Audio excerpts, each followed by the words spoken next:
ለብዙ አስርተ ዓመታት የአረብ ሀገራትና እስራኤል በጠላትነት ሲፈራረጁ ኖረዋል። ነገር ግን አሁን የእስራኤል መከላከያ ሰራዊት የአየር መከላከያ ሲስተም አይረን ዶም ለመጀመሪያ ጊዜ በአረብ ምድር ላይ ሰፍሮ ጦርነት ውስጥ መሳተፉ ተረጋግጧል። እስራኤል እጅግ የምትሳሳለት የሀገሪቱ የህልውና ጋሻ የሆነውን አይረን ዶምንና የራሷን ወታደሮች ወደ ተባበሩት አረብ ኤምሬትስ ልካ ነበር። ይህ መረጃ እስካሁን ከባዕድ ምንጮች የተገኘ ተብሎ በሚስጥር ተይዞ የቆየ ቢሆንም አሁን ግን የእስራኤል የትራንስፖርት ሚኒስትር ሚሪ ሬጌቭ በይፋ በገዛ አንደበታቸው እውነቱን አፍርጠውታል። በዚህ ትንታኔያችን የምናየው አስገራሚ እውነታ ግን ይህ ብቻ አይደለም። በቅርቡ በተቀሰቀሰው የኢራን ጦርነት ወቅት ኢራን ከእስራኤል በበለጠ በመቶዎች የሚቆጠሩ ባሊስቲክና ክሩዝ ሚሳይሎችን እንዲሁም በሺዎች የሚቆጠሩ ድሮኖችን የላከችው ወደ እስራኤል ሳይሆን ወደ አረብ ኤምሬትስ ነበር። ኢራን ኤምሬትስን ልታጠፋ የሞከረችው ለምንድን ነው? እስራኤልስ ለምን ራሷን አደጋ ላይ ጥላ ዱባይንና አቡዳቢን ለመጠበቅ ወሰነች? ሳውዲ አረቢያስ በዚህ ጨዋታ ውስጥ የታለች? እስከ መጨረሻው ተከታተሉኝ። የመካከለኛው ምስራቅን አዲስ ገጽታ እንፈትሻለን። ይህ ታሪካዊ ክስተት እንዲፈጠር ያደረገው ከሁኔታዎች በስተጀርባ የተደረገ አንድ በጣም ምስጢራዊና አስቸኳይ ስልክ ጥሪ ነው። በጦርነቱ ማግስት የኢራን ሚሳይሎች ዱባይ ላይ ሊዘንቡ ሲሉ የኤምሬትሱ ፕሬዝደንት መሐመድ ቢን ዛይድና የእስራኤሉ ጠቅላይ ሚኒስትር ቤንያሚን ኔታንያሁ በቀጥታ ስልክ ተገናኙ። ኤምሬትስ ባለፉት ዓመታት እጅግ ግዙፍ የኢኮኖሚና የቱሪዝም ማዕከል ሆናለች። ሰማይ ጠቀስ ህንፃዎቿ፣ የንግድ ሮቦቿ በኢራን ሚሳይል ከወደሙ ሀገሪቱ በሰከንዶች ውስጥ ትከስራለች። መሐመድ ቢን ዛይድ ይህንን አደጋ ተረድተውታል። ኔታንያሁን በበኩላቸው የኢራንን መስፋፋት ለመግታት የአረብ ሀገራት ወዳጅነት እንደሚያስፈልጋቸው ያውቃሉ።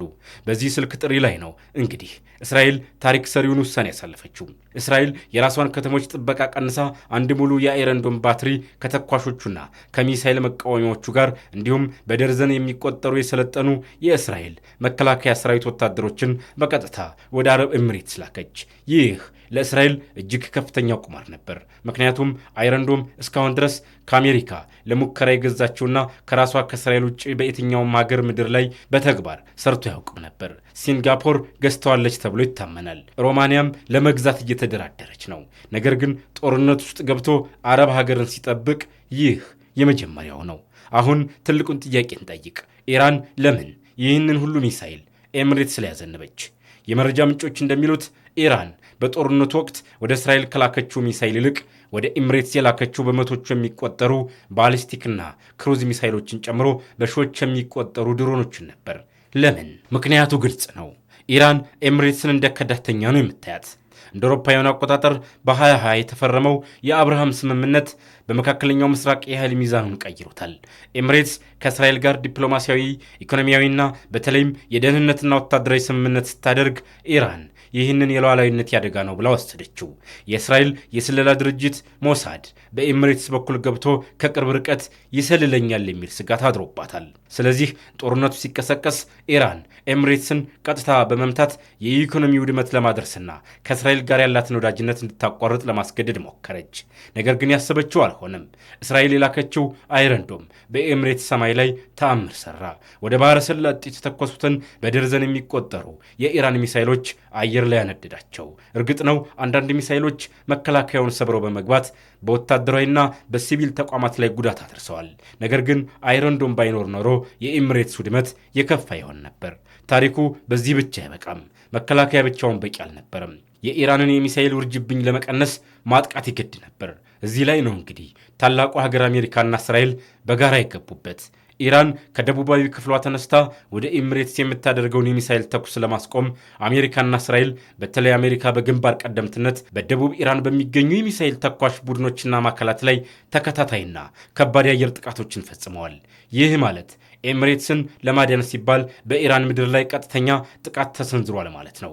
ይህ ስምምነት ከመጋረጃ ጀርባ ምን ያህል የጠነከረ ወታደራዊ ጥምረት እንዳለ ያሳያል። አሁን ወደ ትልቁ የፖለቲካ እንቆቅልሽ እንምጣ። ኤምሬትስ ይህንን ሁሉ ወታደራዊ ድጋፍ ከእስራኤል ስታገኝ ጎረቤቷና የመካከለኛው ምስራቅ ግዙፉ ሀገር ሳውዲ አረቢያ የት ነበረች? እስራኤልስ ለምን ለአቡዳቢ የሰጠችውን አይረን ዶም ለሪያድ አልሰጠችም? እውነታው ይህ ነው። ሳውዲ አረቢያና እስራኤል በአሜሪካ አጋፋሪነት በቀጣናዊ የአየር መከላከያ ጥላ ስር በምስጢር መረጃ ይለዋወጣሉ። ሳውዲም የኢራን ሚሳይሎች በእሷ ሰማይ ላይ ሲያልፉ መታጠላለች። ነገር ግን እስራኤል ቀጥታ የኢራን ባትሪዎችን ወደ ሳውዲ አላከችም። ሳውዲም አልጠየቀችም። ለምን? ምክንያቱም የሳውዲ አረቢያ ፖለቲካ ከኤምሬትስ ይለያል። ሳውዲ ከእስራኤል ጋር ሙሉ የዲፕሎማሲ ግንኙነት ለመፍጠር አንድ ጥብቅ ቅድመ ሁኔታ አስቀምጣለች።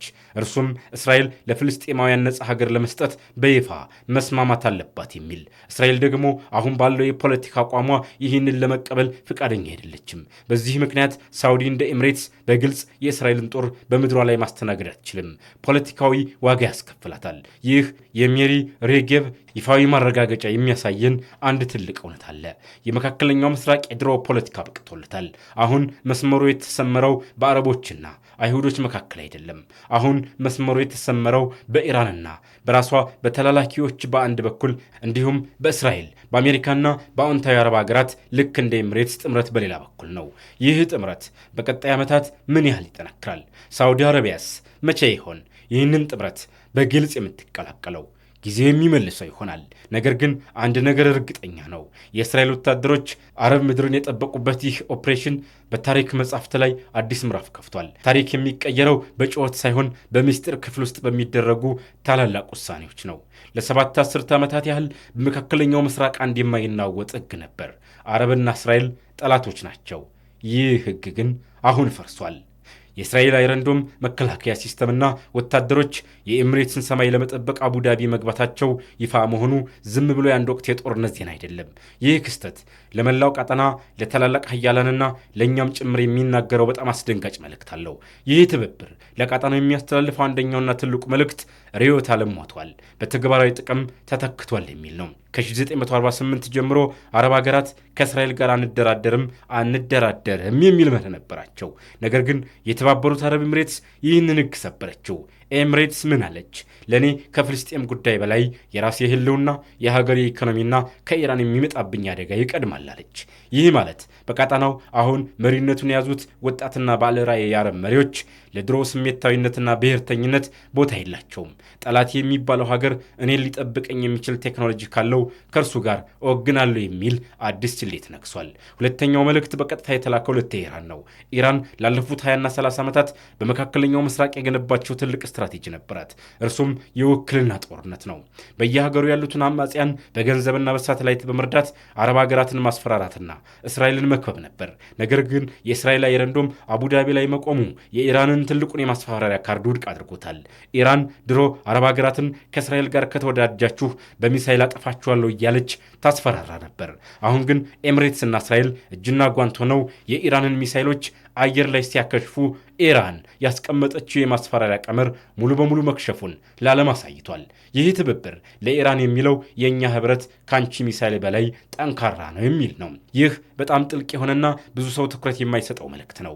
የመካከለኛው ምስራቅ ሀገራት በተለይም የባህረ ሰላጤው አረቦች ላለፉት 50 ዓመታት ሙሉ ደህንነታቸውን የጣሉት አሜሪካ ላይ ነበር። አሜሪካ ግን ከቅርብ ጊዜ ወዲህ ትኩረቷን ወደ ቻይናና ወደ ኤዥያ ፓሲፊክ እያዞረች ነው። ከመካከለኛው ምስራቅ የነዳጅ ፖለቲካ ቀስ እያለች እግሯን እያወጣች ነው። ይህንን የተረዱት የአረብ መሪዎች ምን አሰቡ?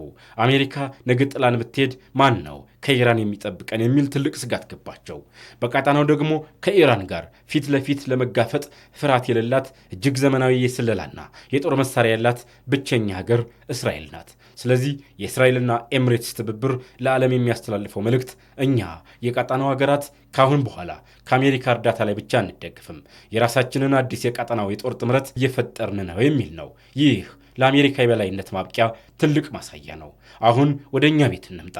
ይህ ትብብር ለመካከለኛው ምስራቅ ብቻ ሳይሆን ለእኛ ለአፍሪካ ቀንድ ሀገራት፣ ለኢትዮጵያ፣ ሶማሊያ፣ ጅቡቲና ኤርትራ እጅግ ከፍተኛ ትርጉም አለው።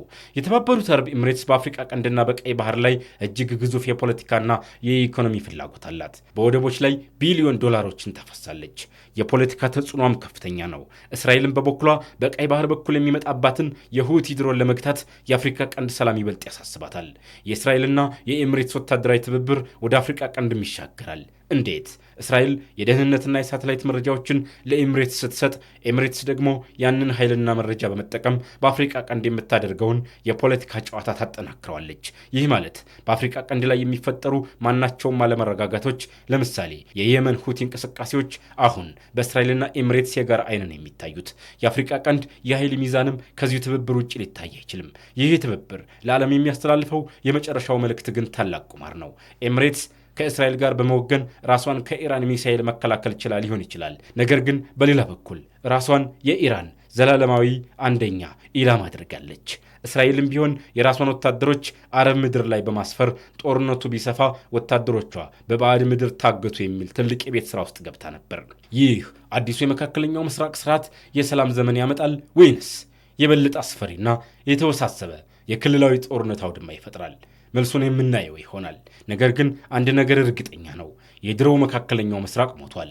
አዲስና ጨካኙ በጥቅምና በቴክኖሎጂ ላይ ብቻ የተመሰረተው ዓለም ተወልዷል። እናንተስ ምን ታስባላችሁ? ይህ የእስራኤልና የአረብ ኤምሬትስ ወታደሮች ቁርኝት ለአፍሪካ ቀንድ ይዞት የሚመጣው አደጋ ወይንስ እድል ይበልጣል? ሐሳባችሁን ኮሜንት ላይ አስፍሩልን። ቪዲዮውን ላይክ እና ሼር ማድረጋችሁን፣ ለቻናላችን አዲስ ከሆናችሁ ደግሞ ሰብስክራይብ በማድረግ የደወል ምልክቱን መጫናችሁን አትርሱ። በሚቀጥለው ትንታኔ እስከምንገናኝ ሰላም ቆዩን።